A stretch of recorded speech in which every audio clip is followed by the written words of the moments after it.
Hello, my dear students. Today I will teach you 9th history chapter Nazism and Rise of Hitler. Previous video में मैंने racial utopia के बारे में बताई थी और उसमें हम लोग देखे थे कि किस प्रकार हिटलर अपने सोसाइटी का फॉर्मेशन एक रेस के आधार पर करता है और वो बच्चे के साथ जो अनडिजायरेबल बच्चे हैं उनके साथ कैसा गलत बिहेव कर रहा है और जो उनके लिए डिजायरेबल थे उनको एक अलग सोसाइटी का फॉर्मेशन करते हैं। आज जो हम लोग पढ़ने जा रहे हैं वो है यूथ इन नाजी जर्मनी। अब जर्मनी में Nazi party it means Hitler एक स्ट्रॉन्ग नाजी सोसाइटी का फॉर्मेशन करना चाह रहा है। अब स्ट्रॉन्ग नाजी सोसाइटी के फॉर्मेशन में हिटलर का जो इंटरेस्ट था वो यूथ के ऊपर था सबसे ज्यादा।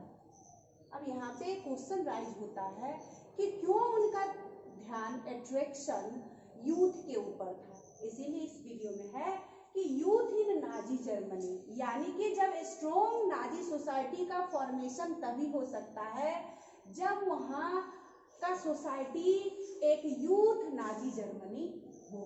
और इसके लिए उन्होंने ढेर सारे स्टेप्स को उठाए हैं। वो सारे स्टेप्स तो गलत ही है, फिर भी यहाँ पे इस वीडियो में हम लोग पढ़ेंगे कि यूथ इन नाजी जर्मनी या स्ट्रॉन्ग नाजी सोसाइटी के फॉर्मेशन में उन्होंने teaching Nazi ideology to child.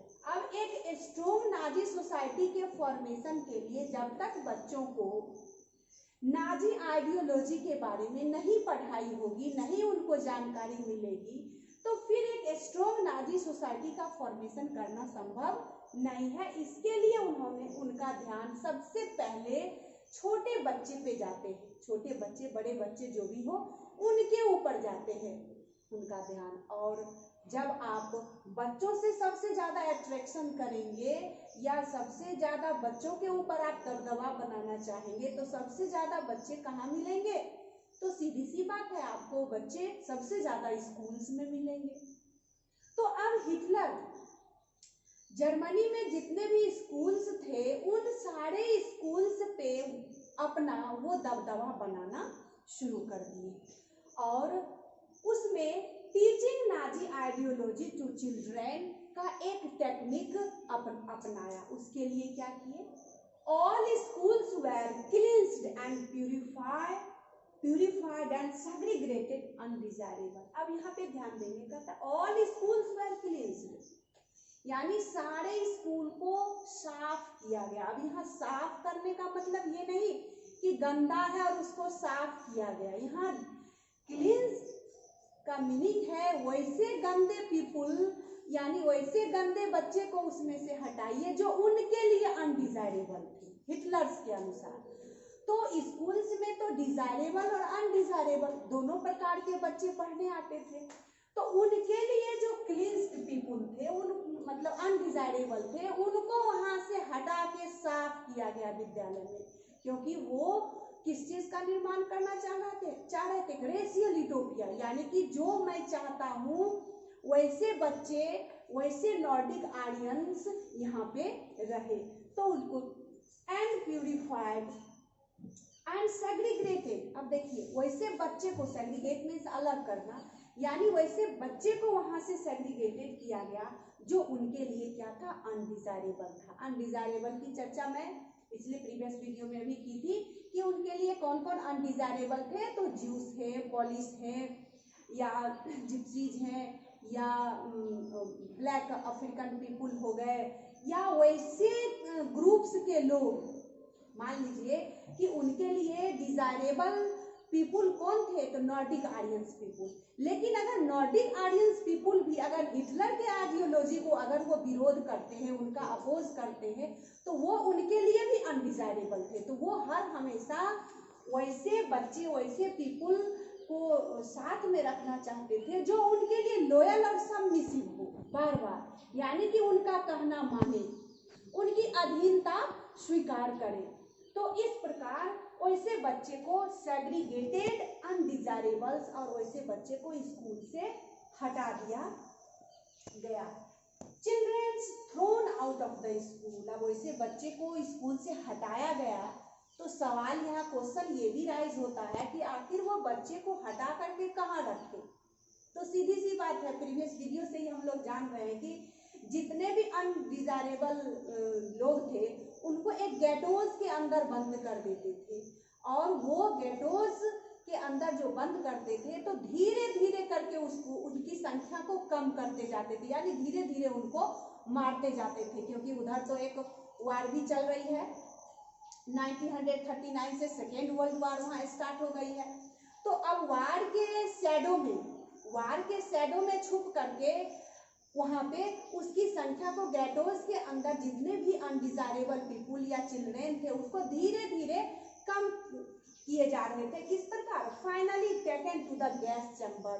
और हम प्रीवियस वीडियो में देखे थे कि गैस चैम्बर होती थी और उस गैस चैम्बर के अंदर 5,000 10,000 लोगों को एक साथ ले जाया जाता था और वहाँ पे जहरीली गैस को रिलीज करके वहाँ पे सारे बच्चे को क्या करते थे, वो सब मार देते थे जो उनके लिए अनडिजायरेबल थे।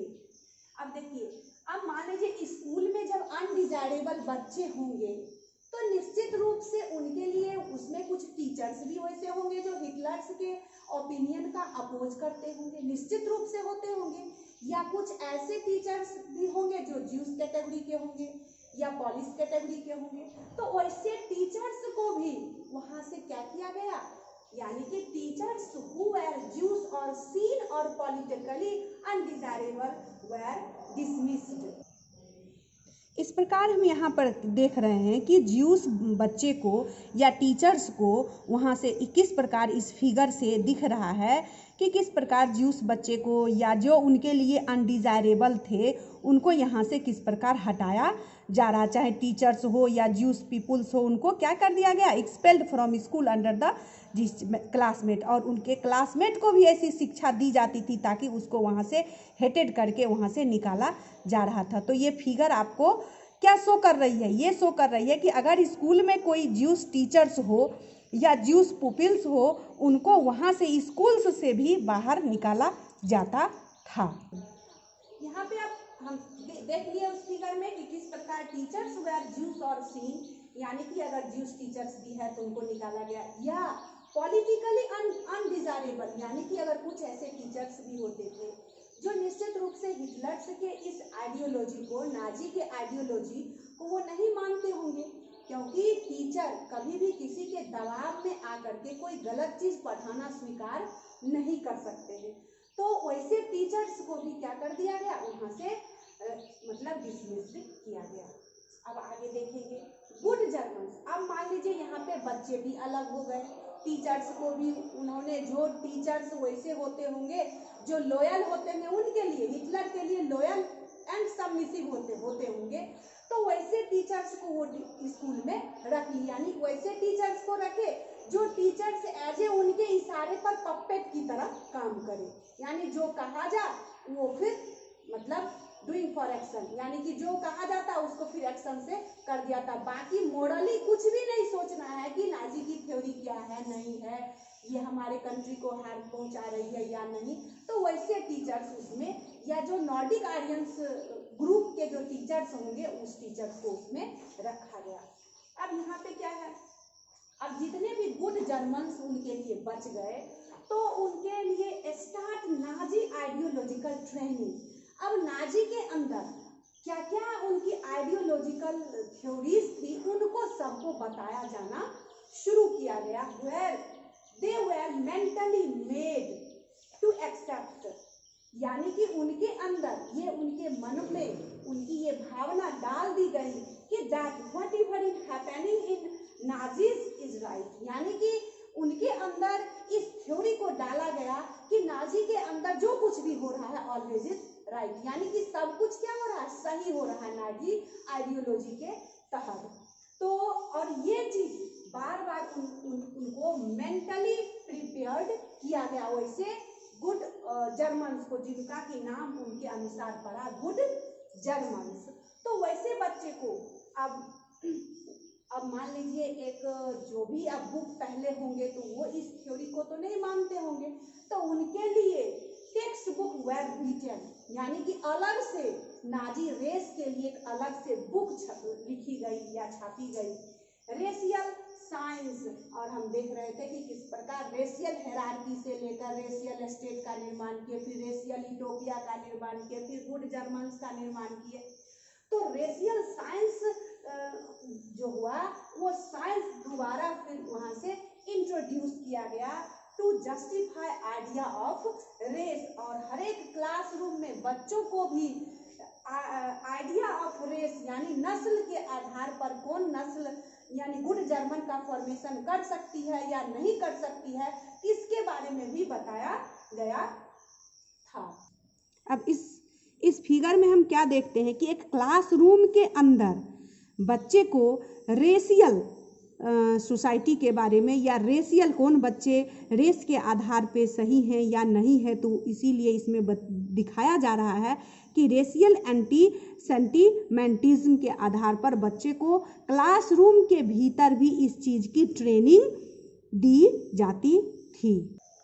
इस प्रकार हम देख लिए कि वहाँ किस प्रकार मतलब बच्चे को क्लासरूम के अंदर रेस के बारे में उनकी शिक्षा टीचर्स के द्वारा दी जा रही थी, और किस प्रकार के बच्चे रेस के आधार पे वो नॉर्डिक आर्यंस है या नहीं है, जो उनके लिए अनडिजायरेबल था उनको हटाया जा रहा था। अब देखिए बच्चों को childrens were taught to be loyal and submissive, और बच्चों को ऐसी शिक्षा दी जा रही थी जो लॉयल हो, यानी कि वो वफादार को निभा सके, एंड सबमिसिव यानी कि उनके अधीन रहना सीखे, यानी कि जो जैसा हो रहा है हमको किसी भी हाल में उनको सही हो रहा है फिर भी एक्सेप्ट कीजिए, गलत हो रहा है फिर भी एक्सेप्ट कीजिए, सही तो यहाँ कुछ भी नहीं हो रहा है, फिर भी बच्चे को ऐसा लॉयल और सबमिसिव बनाया जा रहा था।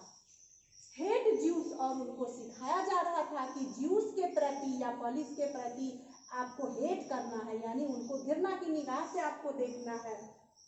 एंड वर्शिप हिटलर्स, और पूजा किसकी करना है, तो हिटलर की पूजा करनी है।